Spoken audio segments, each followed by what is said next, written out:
relevant turtle, and it's a quick resale. Somebody would just love that. And I paid $2 for the turtle. Okay, really cute. That was one of the pieces. Another one of the pieces, oh, here it is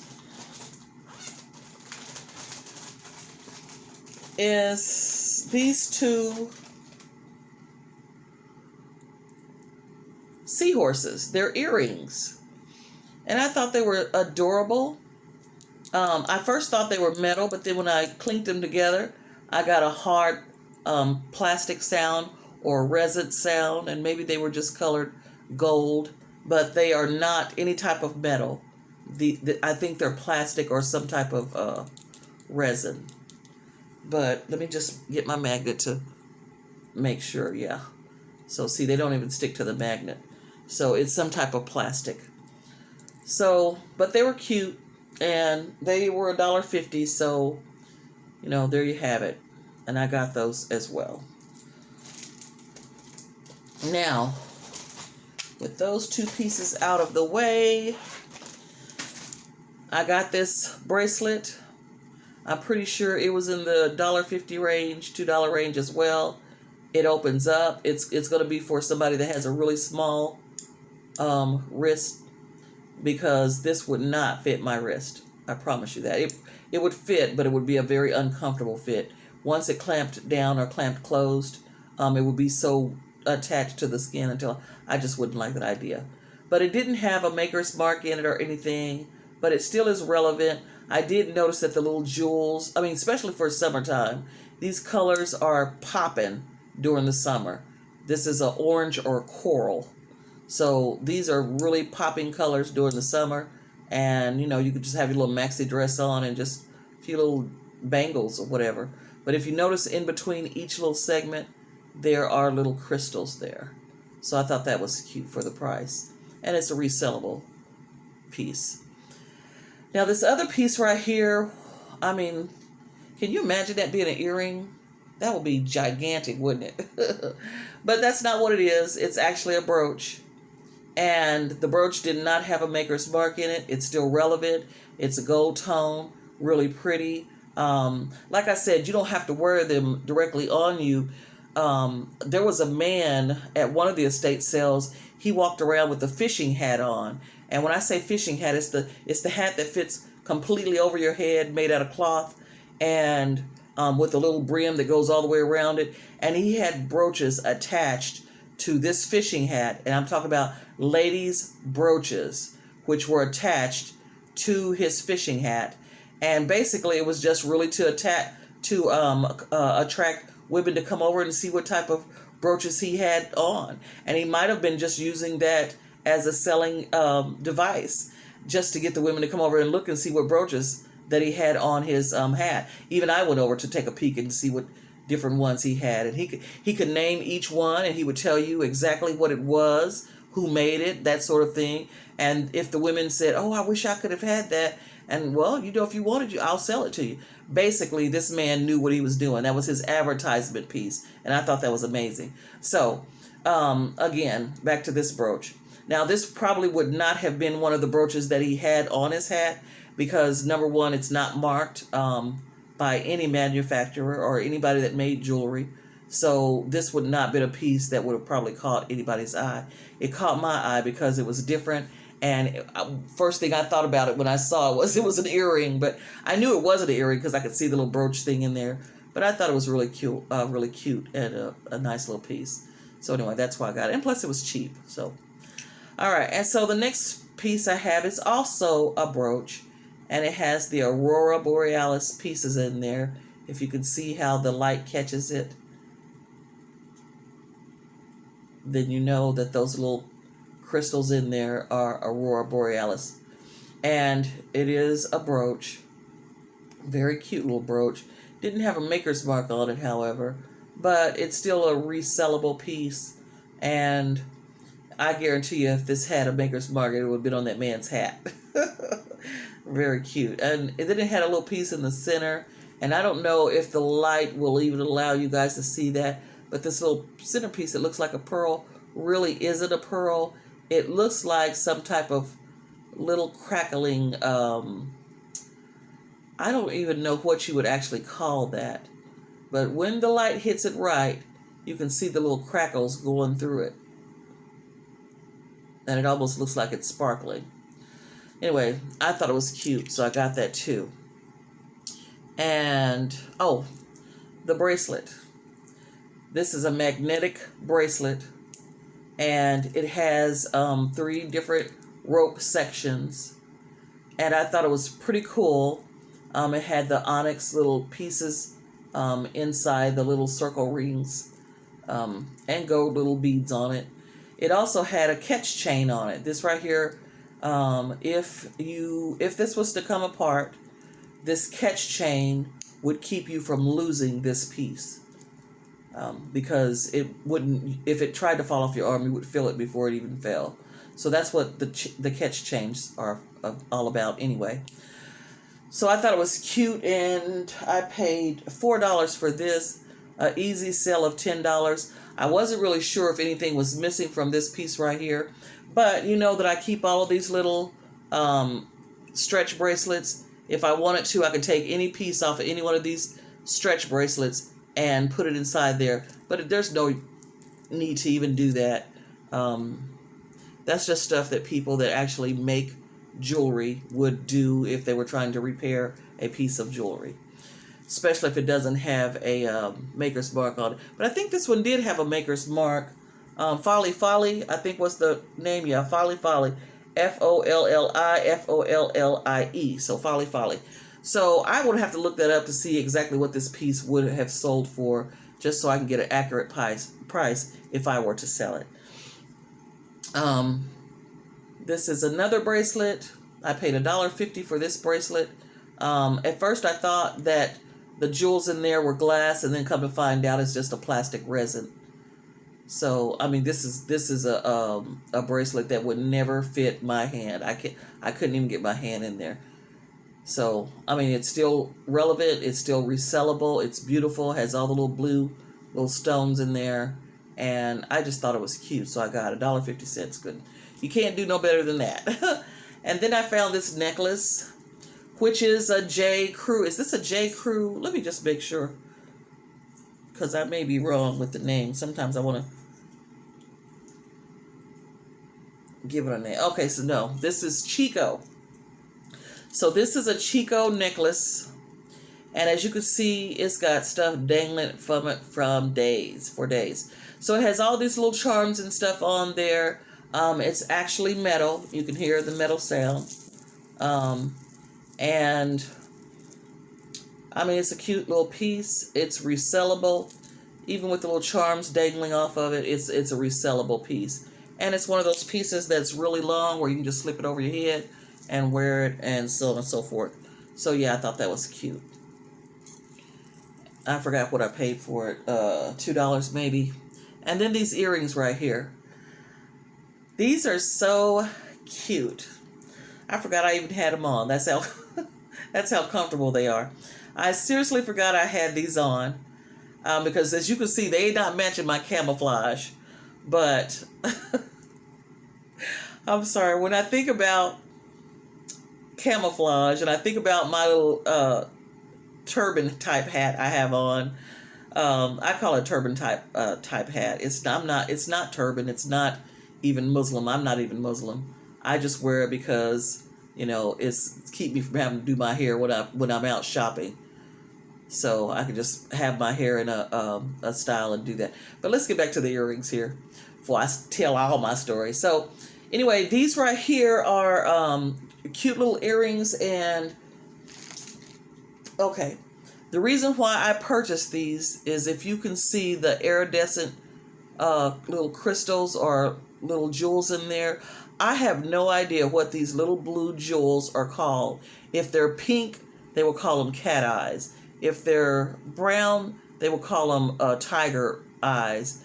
I don't know what to call these right here. Somebody may know. If you know, just leave it in the text. But anyway, they're cute, and they turned out to be Monet. So I thought, okay, I can get these. I didn't pay that much for them. I paid $3.95 for them. And so they're easy. It's an easy resale at $7 to $10. Okay, very cute, and Monet. Probably more one of the newer types of Monet, but nonetheless, they're Monet. Okay, let me set those aside. And then my prized piece. I thought I had one more item that I wanted to show, and I'm pretty sure I do. But my prized piece, which is what I'm going to show you right now, as soon as I saw this, I knew it had to be something. This right here is actually off of a necklace. It's a charm or a piece that would fit on a necklace. Let's see if I can get it open first. There we go. So this is a piece that would actually fit on a chain. It has the onyx black. It has the little jewels on the front. I could not make out this picture to save my life. I still don't know what this right here is.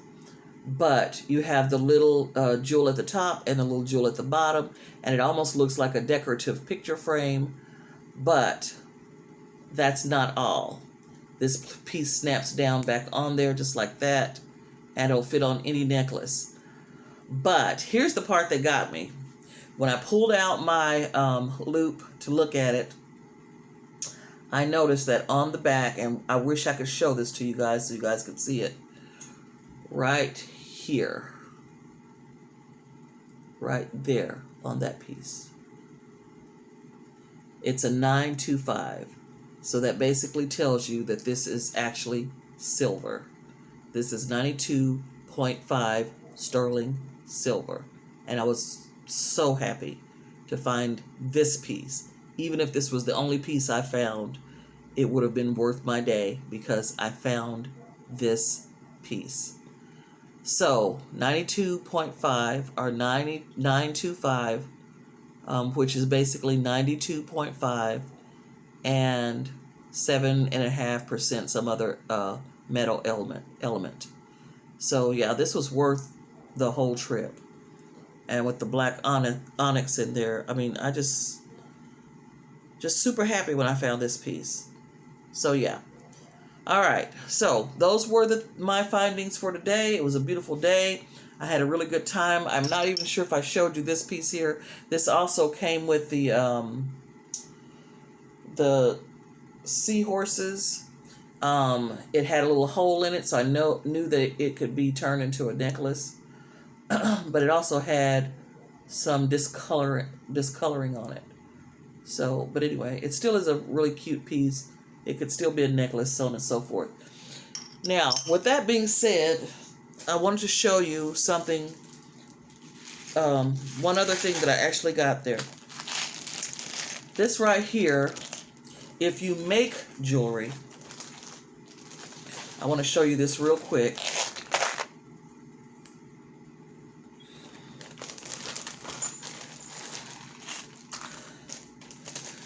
All right, so here's what we got. This was also something that I got from them, noticing that they actually had it.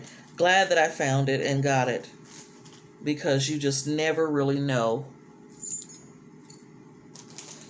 when you will need stuff like this, and it's so freaking expensive to go out and buy stuff, especially when you're making jewelry. Okay, there we go. I think I got all the little pieces together. I'm going to start with this. These right here are toggle.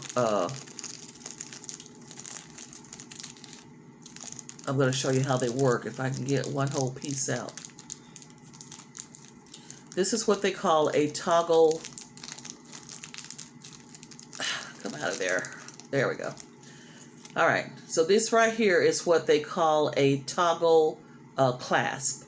How this works is a chain would go here, a chain would go here. And you have your necklace in between, all the little jewels and whatever it was that you want to carry. And then this piece here would slide into that piece, and then it would turn sideways so that it cannot come back through this piece. So that's how, and I had a lot of toggle jewelry that I've showed you in the past of how that actually works. So if you're making jewelry, these are things that you would need to actually make the jewelry, using the toggle clasp on it. So let me put that, I should say closing, because it's not a clasp if it's doing what it's doing. But that would be one of the pieces. Oh, there was a big one right there. I don't know if I dropped a bigger piece in there, but that's a giant toggle. That would be probably used for a heavy bracelet. But anyway. All right, and then you have the little jump rings. I don't know if you can see that very well because of the light. These are the little rings that you can put trinkets and stuff on, or you can intertwine them and make some other type of necklace. Just really cute little things to make jewelry with. But this piece right here is probably one of the most important pieces. Remember on one of my shows I showed you where someone had made tons of the choker necklaces? Okay, so here's a bag of choker necklaces. Somebody was making choker necklaces out the yin yang. So if you see how this is made, they use some of these jump rings to create this right here, and then they had a different claw fastener on that, and then at the very end here is what you see made from this. So they just clamp those pieces down on there to make the chokers, and then it has a little claw teeth here, and that's exactly what you see here. So somebody was really making these left and right. Now, if you're making chokers, you can really do some wonderful work making chokers. This was another choker that was made. Now, I didn't make any of these. Somebody put a little black jewel on there, and there you go again with the little clamp that clamps down on the material, and the little jump rings in between that. So you see, you can just do, all it takes is a piece of material, some little trinkets that you can add to it, to make a choker. And that's all they did. And when I found this, I was like, oh wow, I really did need those. And I wasn't about to go out and buy them. But let's see, Panda Hall Elite, it would be the name. These are all in gold. I have a couple of silver ones here. But they come from large sizes all the way to the smaller sizes. So you can do bracelets, you can do necklaces, you can do, I mean, just so many different things to do with these little things. With these little fasteners. But I was kind of glad that I actually found those, because I do like to make some jewelry pieces. So I was actually happy that I found those. But anyway, let me put these back in the little bag here. And I think I'm just going to go ahead and wrap it up, because I just wanted to show you what I found today.